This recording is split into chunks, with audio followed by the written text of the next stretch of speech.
Сіздермен дәл осындай әдемі болып шығатын наурыз көже дайындаймыз. Мен сіздерге айтып өтейін.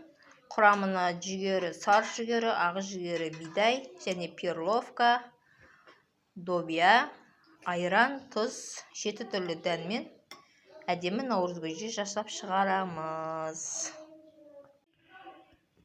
Бүгін біз наурыз көженің құрамын көрсететін боламыз. Наурыз көжемізді қайнатып қойдық бір күн бұрын. Ақ жүгері, мінекейіңіздер, сар жүгері және бидай. Осы 3 дән. Мынау өзінің суы қайнаған, көріп тұрғандарыңыздай. Енді осының үстіне перловка мен добиямызды қосамыз. Мінекей біздің добиямыз. Енді осы добиямызды саламыз наурыз көжемізге. Енді осыларды араластырамыз. Мінекейіңіздер, қазір 4 түрлі дән болды бізде. Енді 5-ші түрлі дәніміз перловканы қосамыз. Біздің перловкамыз.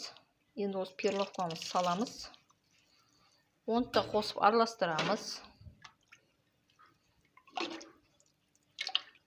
5 түрлі дән болды.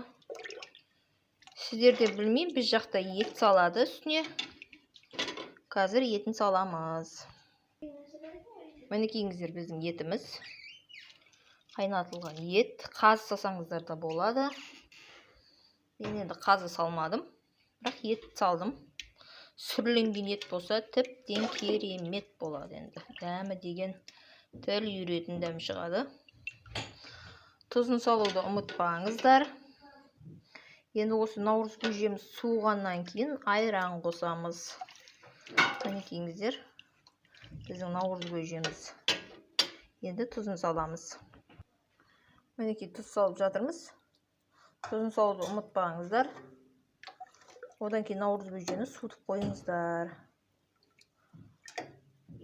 Мінекей дайын болды біздің наурыз көжеміз. Наурыз көжемізді суытып алдық. Енді осы наурыз көжеміздің үстіне айран қосамыз. Бисмилля. Айран молдау қыла беріңіздер. Мол болған сайын наурыз көжеміздің дәмі күшті, әдемі болады. Жақсылап араластырып аламыз наурыз көжемізді. Одан кейін келген кісілерге, үйдегі бала-шағаға, үйдегі адамдарға ұсына берсеңіздер болады. Мен сіздерге қазір кеп көрсетемін. Мінекей наурыз көжеміз дайын болды. Барлығыңызға ас болсын. Менің каналыма тіркеліп кетіңіздер.